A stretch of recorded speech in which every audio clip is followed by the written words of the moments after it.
Assalamualaikum warahmatullahi wabarakatuh. Pemirsa yang berbahagia, sekedar untuk merespon dari unggahan atau komentar yang disampaikan di YouTube kita, tampaknya dari Kristen yang mengatakan bahwa Yerusalem atau Israel itu dilindungi oleh Tuhan Yesus, ya, dan karena itu tidak terpapar oleh virus corona. Ini adalah pernyataan yang dibuat oleh komentator yang tampaknya dari Kristen, dan karena itu saya mencoba sekali lagi untuk menelusuri media-media milik Israel sendiri, antara lain adalah Jerusalem Post, kemudian juga Yediot Ahronoth, Haaretz, kemudian Time of Israel. Justru saat ini kalau dilihat secara faktual, ya, terutama yang dipresentasikan oleh media-media saat itu, Israel sedang menghadapi pusat inkubasi virus yang luar biasa. Ya, data terakhir menunjukkan bahwa hari ini Israel itu menderita pukulan yang sangat mematikan karena negara yang sekecil itu sekarang sudah terjangkit sekitar 6.200 orang. Ya, yang mati 31. 2 hari yang lalu atau 3 hari yang lalu baru 4.000. Jadi peningkatannya sangat tajam itu. Dan berita-berita terakhir menunjukkan bahwa Menteri Kesehatan sendiri, Litzman, beserta istrinya itu sekarang sudah dinyatakan positif kena virus corona ini, ya. Dan ketika menteri ini masih terus bekerja, tampaknya dia adalah orang dari Yahudi Ortodok, kalau dilihat dari pecinya itu, dan terus bekerja dan pada gilirannya menular, ya, sehingga kepala Mossad, kepala intelijen Israel, dan NSC, ini bagian-bagian militer dari Israel itu sekarang mengkarantina diri, ya. Jadi hampir semua pejabat di Israel sekarang itu dikepung oleh virus corona saat ini, ya. Nah, termasuk kota-kota yang menderita pukulan Israel paling besar adalah kota-kota yang ada di Yerusalem itu sendiri, ya, di mana di sana ada lingkungan suburban yang banyak dihuni oleh Yahudi Ortodok, itu banyak sekali terkena dan melonjak, ya. Begitu juga pokoknya dari kota dari Yerusalem ke Tel Aviv itu banyak sekali yang terkena ini. Nah, seorang peneliti dari Yediot Ahronoth, Boaz Lev, mengatakan bahwa situasi yang ada di Israel hari ini itu seperti, ya, api yang liar di padang rumput. Jadi luar biasa ini, ya. Kita kalau tahu tentang gambaran tentang bagaimana satu kawasan kena musibah kebakaran, kemudian rumputnya itu mengering, maka biasanya itu memang akan sangat habis semua itu. Kondisi inilah yang digambarkan langsung oleh Boaz Lev, ya, salah satu pejabat dari Israel, ya, dikutip oleh Yediot Ahronoth, ya. Nanti akan linknya kita buat semua. Dan inilah tampaknya juga merupakan balasan, ya. Kita tahu balasan terhadap Israel, ya, Zionis, dan saya menduga ini adalah inkubasi untuk menjadi Dajjal itu. Karena nanti dalam terminologi akhir zaman memang Dajjal itu pada gilirannya memang membuat kerajaan di Israel itu. Dan ketika Yahudi Ortodok itu habis, maka sepenuhnya Dajjal itu yang menguasai. Mereka lah yang mengeringkan Danau Tiberias itu, ya. Danau Tiberias yang yang menjadi indikasi tentang mengeringnya Danau Tiberias itu adalah indikasi tentang dekatnya umat manusia dengan hari akhir zaman itu. Dan memang inilah kekejaman Israel yang luar biasa, gitu, ya. Kalau kita tahu, pemirsa yang berbahagia, saat ini misalnya wilayah-wilayah Palestina di mana-mana orang Arab Palestina itu masih tinggal, itu sudah terpisah sama sekali antara Ramallah dengan jalur Gaza. Banyak yang mengatakan bahwa jalur Gaza hari ini adalah penjara terbuka bagi Israel, ya, dikepung dari manapun oleh Israel, ya. Nelayan-nelayan yang ada di Gaza itu dibatasi untuk mendapatkan ikan, untuk perahunya itu hanya sekitar 6 km dari darat.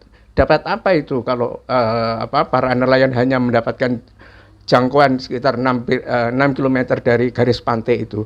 Jadi kekejaman Israel baik dengan tetangganya atau dengan luar negeri itu memang luar biasa. Ya, ini sekedar untuk memberikan respon. Jadi orang-orang yang belum membaca tentang situasi Israel, tampaknya ini dari komentator-komentator Kristen, nanti akan saya tunjukkan video-videonya atau media-media online-nya yang bisa diakses dengan mudah. Ini dari koran-koran resmi, koran-koran besar Israel, bukan dari Facebook, ya.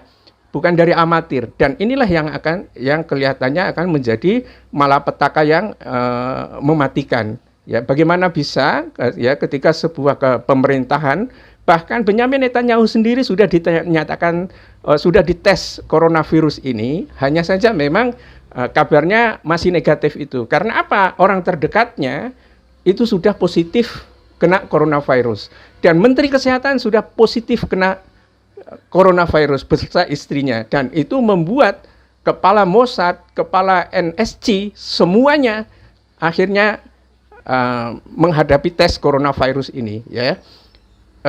Dalam satu negara yang sangat kecil seperti Israel, ya, dengan lonjakan virus yang begitu kuat, saya kira ini adalah suatu indikasi bahwa memang benar-benar Israel sekarang ini hanya seperti rumput liar yang dilalap habis oleh api itu, dan tampaknya belum ada yang namanya antivirus yang dikembangkan yang sudah terbukti bisa digunakan oleh Israel, itu tidak ada sama sekali. Semuanya kebingungan ini Israel ini, ya. Dan ketika dia mencoba untuk memberikan batasan terhadap Kristen ortodok, maka yang akan terjadi kemudian adalah kekerasan horizontal antara bukan Kristen ortodok, Yahudi ortodok maksud saya, itu akan terjadi kekerasan horizontal. Ya, kita tahu bahwa Yahudi ortodok ini betul-betul anti teknologi, ya, dan sistem penjelasnya hanya didasarkan pada kitabnya itu, ya, termasuk kitab Talmud itu, ya. Dan dari situlah kemudian kemungkinan, ya, akan terjadi kerusuhan sosial. Ya, para pejabat di Israel sendiri sangat hati-hati untuk memberikan lockdown di wilayah-wilayah di mana Yahudi ortodok itu berada. Tetapi ketika tidak diambil ini, maka api akan menjalar kemana-mana, dan memang ini dilema yang sangat besar yang dihadapi oleh Israel, dan ini saya kira nggak apa-apa, biarkan aja Israel menghadapi situasi seperti ini, ya. Kita tidak rugi sama sekali. Tanpa Israel, tanpa Zionis, dunia akan menjadi tenang itu, ya. Dan saya yakin bahwa dengan informasi-informasi yang kita berikan ini, sebetulnya saya sendiri punya maksud supaya kita semua bisa merenung, ya. Jadi kalau sebuah negara diperintah oleh pemerintahan yang zalim, menindas rakyatnya, korupsi dan lain sebagainya, itu tinggal tunggu kehancuran saja, gitu loh. Ya, ini supaya kita merenungkan bersama-sama, ya. Apa yang dialami oleh Israel, ya, itu juga dihadapkan pada situasi yang berkembang di Italia, seperti yang baru saja saya sampaikan, juga di Amerika. Dan ini semua menandakan bahwa betul-betul kalau lihat kita berpikir by data, ya, dengan data yang ada, memang virus corona ini betul-betul menyasar kepada orang-orang yang zalim. Nyaris tidak ada yang lolos itu. Ya, ini saya tidak, sekali lagi saya tidak tahu persis apakah ini layak disebut sebagai tentara Allah. Tapi saya katakan ini adalah peringatan yang keras dari Allah. Ya, adanya virus ini adalah peringatan yang keras dari Allah Subhanahu wa taala. Tinggal reaksinya dari manusia itu seperti apa. Ya, sama seperti zaman Nabi Musa dulu, ya. Pemimpin yang zalim diingatkan dulu, ya, dengan berbagai wabah, bahkan darah, ya. Bagaimana bisa darah bisa diada di mana-mana, di Sungai Nil itu merah jadi darah. Itu adalah peringatan dulu. Dan kalau tetap membandel, ini bukan satu-satunya peringatan. Fir'aun dan tentaranya ditenggelamkan. Dan mestinya memang sebetulnya Israel itu harus banyak belajar dari sejarah yang dialami oleh Bani Israel pada masa dahulu itu. Tetapi sekali lagi, memang Israel yang ada sekarang adalah Israel Zionis, yang tidak merupakan keturunan dari Yakub atau dari Israel itu sendiri. Jadi Israel itu adalah nama lain dari Nabi Yakub. Tetapi dia beragama Yahudi dan disebut sebagai Yahudi Eskenati, Yahudi suku ke-13, ya, atau sering kita sebut sebagai Yahudi Zionis. Ya, inilah beban berat yang tampaknya harus disangga oleh Israel, dan rasakan peringatan ini. Mudah-mudahan orang semua yang melakukan kezaliman terutama bisa merenungkan bahwa ini betul-betul peringatan keras dari Allah Subhanahu wa taala. Dan karena itu baiknya kita tunduk dan patuh terhadap apa yang diperintahkan Allah, menjauhi larangannya, dan kemudian juga jangan menindas, jangan mengorupsi uang rakyat, ya. Itu betul-betul dosa yang sangat berat gitu. Dan tampaknya apa yang dihadapi oleh Israel pada saat ini baru inkubasi, ya, belum terjadi ledakan. Mungkin beberapa minggu ke depan ini akan terjadi ledakan yang cukup besar di Israel itu. Billahi taufik wal hidayah. Assalamualaikum warahmatullahi wabarakatuh.